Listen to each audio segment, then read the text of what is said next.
হযরত মূসা আলাইহিস সালাতু ওয়াস সালাম একজন নবী ছিলেন। উনি মধ্যে মধ্যে গিয়া তুর পাহাড়ে প্রভুর সাথে কথা বলতেন। কার সাথে? আল্লাহর সাথে কথা বলতেন। মূসা নবী জঙ্গলের দিকে ছুটছেন, এমনিই দেখা যায় জঙ্গলের ভিতরে একটা পাগলা,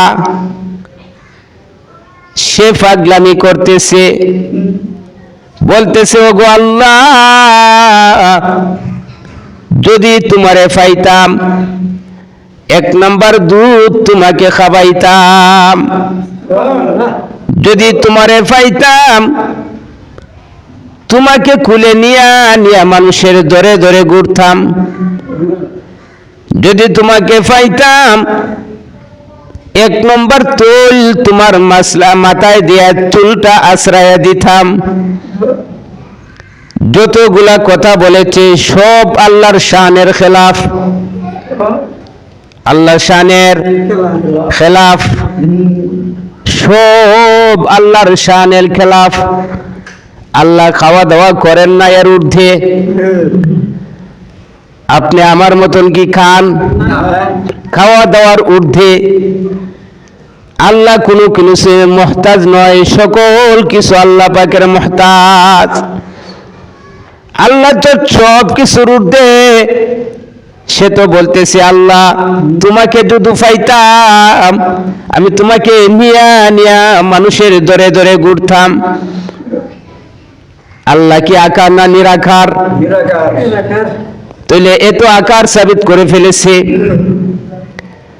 আল্লাহ মানুষের সাথে সামঞ্জস্য হিসাবে চুল বানায় ফেলেছে। মূসা আলাইহিস সালাতু ওয়াস সালাম একটা দমক দিয়ে বসলো। দমক, হে পাগলা কি বলস? আল্লাহর শানে এগুলা খায় না। এই বেয়াদবি আল্লাহর শানে করা যাবে না। মূসা আলাইহিস সালাতু ওয়াস সালামের ধমকের সাথে সাথে পাগলাটা একটা চিৎকার দিছে, মূসা তুই আমাকে শেষ করে ফেলেছ। জঙ্গলের ভিতরে ঢুকে গেছে। কোন জায়গায় ঢুকছে? জঙ্গলের ভিতরে ঢুকিয়ে গেছে। জঙ্গলের ভিতরে ঢোকার পর মূসা আলাইহিস সালাতু ওয়াস সালামের কাছে ওহী আসলো, জিবরাইল। ওহী আমদ সাঈ মূসা আসখুদা, ওহী আমদ সাঈ মূসা আসখুদা, বন্দায়ে মারে চেরা কর দে জুদা, বন্দায়ে মারে চেরা কর দে জুদা, তু বরায়া ওসলে করদন আমুদি, না বরায়া ফসলে করদন আমুদি।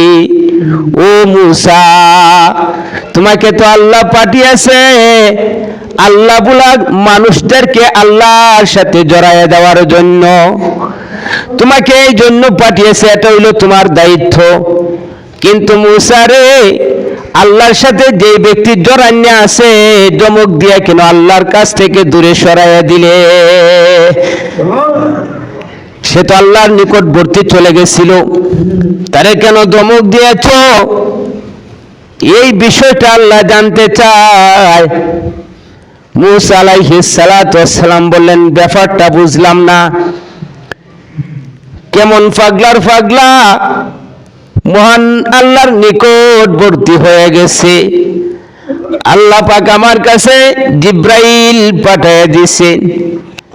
ওহে আমদ সাঈ মূসা আসখুদা, বন্দায়ে মারে চেরা কর দে জুদা, তু বরায়া ওসলে করদন আমুদি, না বরায়া ফসলে করদন আমুদি।